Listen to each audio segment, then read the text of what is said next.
Assalamualaikum warahmatullahi wabarakatuh dan selamat petang. Okey, untuk hari ni kita akan sambung lagi bab 3 Bab 3. Okey, kita dah habis hari tu sampai perbankan Islam. Kita dah tengok sistem perbankan Islam. Okey, jadi untuk hari ni kita sambung ROI. Okey. ROI, nilai pulangan pelaburan. Okey, tengok standard pembelajaran ke surat 60. Membuat pengiraan yang melibatkan nilai pulangan pelaburan. ROI ini maksud dia nilai pulangan pelaburan. Dan seterusnya menerangkan faktor yang mempengaruhi pulangan pelaburan serta kesannya. Okey, jadi lepas ni awak belajar, awak boleh buat pengiraan melibatkan nilai pulangan pelaburan. Kemudian awak kena tahu faktor-faktor yang mempengaruhi pulangan pelaburan serta kesannya.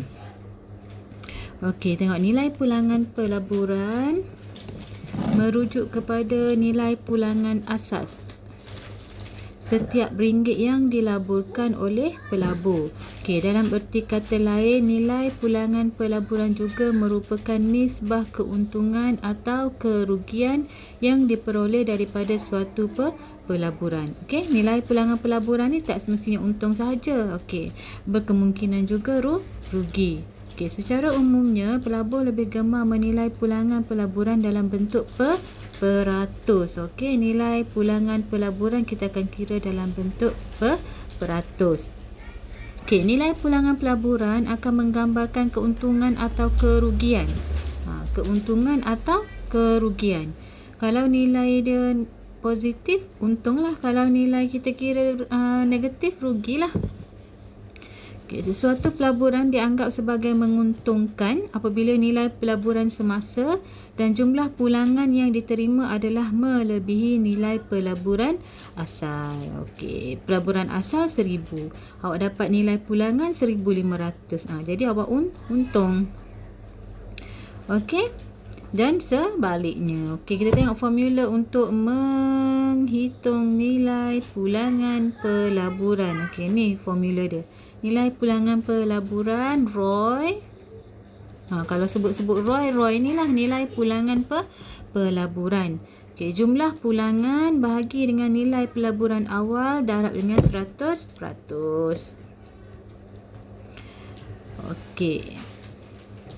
Okey, contoh-contoh instrumen pelaburan. Instrumen pelaburan. Contoh-contohnya ialah okey, kita ada amanah saham, kita ada hartanah dan sebagainya. Okey, setiap instrumen pelaburan ini akan membawa pulangan. Okey, kita tengok amanah saham. Amanah saham adalah antara alternatif pelaburan yang baik untuk pelaburan jangka masa sederhana 3 ke 5 tahun dan jangka panjang lebih daripada 5 tahun. Amanah saham. Okey, pelaburan dalam amanah saham adalah berisiko rendah kerana diuruskan oleh pengurus dana profesional yang dikawal selia oleh Suruhanjaya Security dan dipantau oleh bank negara. Okey, amanah saham risiko rendah. Okey, sebab apa risiko rendah? Kerana diuruskan oleh pengurus dana profesional, dikawal selia oleh Suruhanjaya Security, dipantau oleh bank negara. Okey, pelaburan dalam amanah saham membolehkan pelabur mempelbagaikan pelaburan mereka dengan modal yang kecil. Okey, kita tengok pulangan daripada amanah saham. Okey, yang pertama dividen. Okey, dividen lazimnya diterima pada akhir tahun keuangan dan dihitung berdasarkan wang yang dilaburkan. Okey, kemudian share bonus. Share bonus merupakan share tambahan yang diberi secara percuma kepada pemegang saham yang sedia ada. Kemudian dia bagi keuntungan modal. Peningkatan harga saham semasa saham dijual. Okey, keuntungan modal. Contoh awak beli dulu 10 sen, lepas tu awak jual 20 sen. Tu keuntungan modal daripada peningkatan harga saham yang dijual.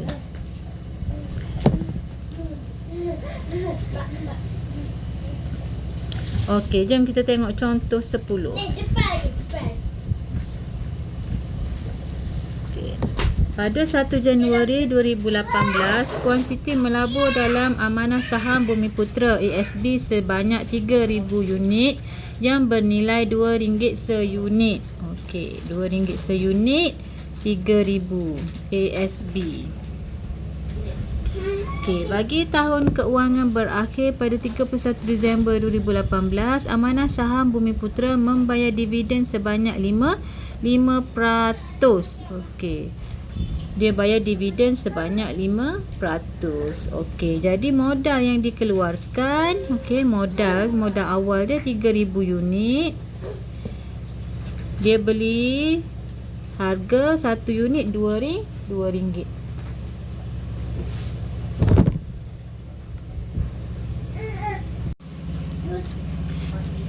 Okey, jadi modal awal kita kiralah 3,000 darab dengan RM2. Jadi modal awal kita 6,000. Okey, sekarang kita kira dividen 5% daripada modal yang dikeluarkan lah. 5/100 darab dengan 6,000. Okey, untuk dividen. Jadi jawapan kita ni lah 300. Okey, kemudian pada 1 Januari 2019, Puan Siti menjual semua saham yang dimiliki dengan harga RM2.20 seunit. Jadi saham dia naik 20 sen seunit. Berapakah nilai pulangan pelaburan bagi Puan Siti? Sekarang kita nak kira nilai pulangan pelaburan ROI. Okey, ingat baliklah rumus nilai pelaburan ROI.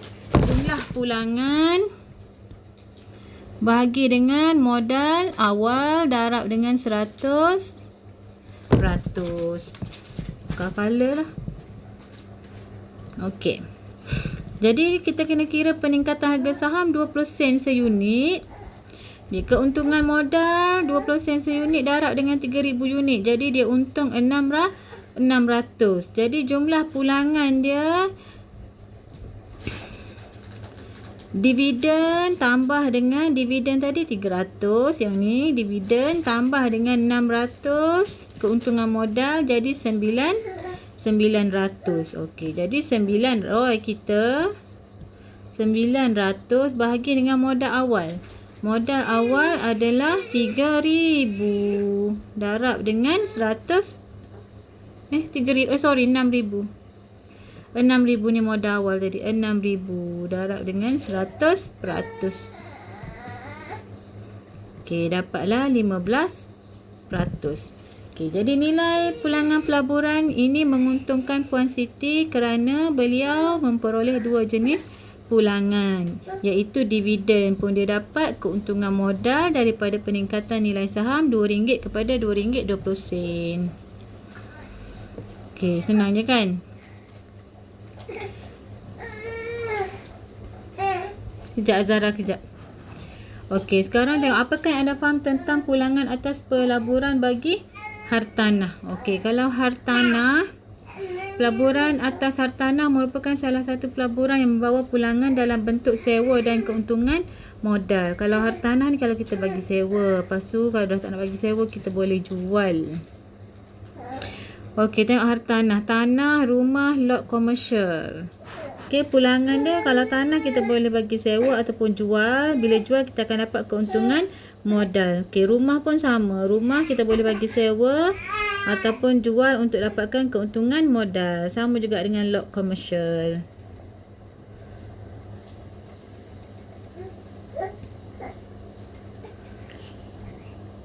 Okey, contoh 11 ni awak boleh tengok sama saja macam cikgu ajar tadi. Cuba baca, fahamkan dan cuba tengok penyelesaian. Okey, contoh 12 pun sama.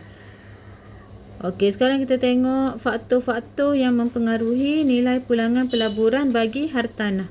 Okey, kalau hartanah, kita kena tengok keadaan hartanah kita beli itulah, sama ada ekonomi dekat situ baik ataupun sebaliknya. Okey, keadaan ekonomi negara yang baik akan meningkatkan harga hartanah kerana permintaan terhadap hartanah akan meningkat. Okey, kemudian lokasi. Kedudukan hartanah di lokasi yang strategik seperti berhampiran dengan pusat bandaraya, mempunyai harga lebih tinggi berbanding kawasan hartanah di luar kawasan luar bandar. Okey, jadi keadaan ekonomi, lokasi. Okey, yang ketiga situasi politik. Okey, situasi politik yang stabil akan meningkatkan permintaan ke atas hartanah. Okey, hal ini akan boleh meningkatkan harga hartanah. Kedudukan politik yang tidak aman akan mengurangkan permintaan terhadap hartanah dan secara tidak langsung akan menyebabkan kejatuhan harga hartanah. Okey, ini kena ingatlah ni faktor-faktor mempengaruhi nilai pulangan pelaburan bagi hartanah.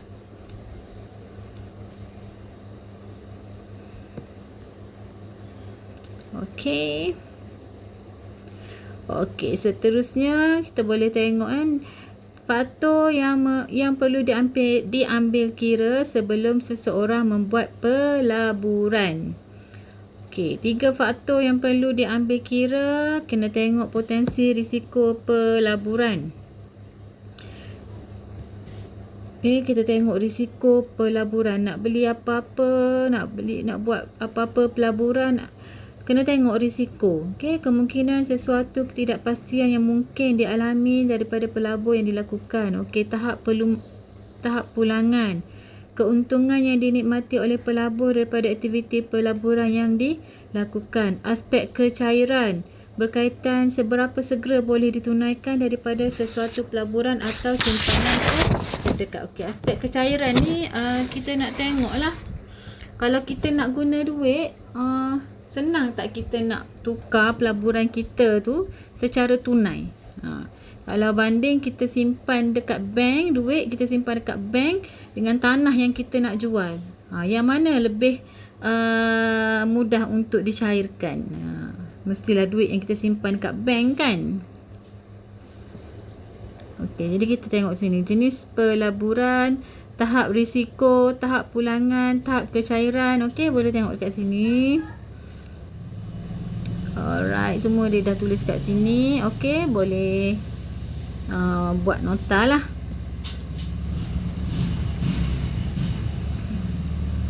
Okey, nanti next kita akan belajar strategi pemurataan. Okey, untuk hari ni cikgu nak awak buat ulang kaji pula dah. Untuk hari ni siap. Okey. Okey, ni dah makna dah tadi latihan. Okey.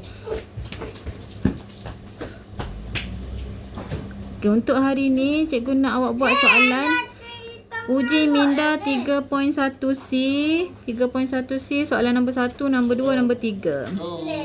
Okey, kemudian jangan lupa isi kehadiran hari ni buat latihan. Okey. Nanti jumpa lagi next week. Bye bye. Assalamualaikum warahmatullahi wabarakatuh.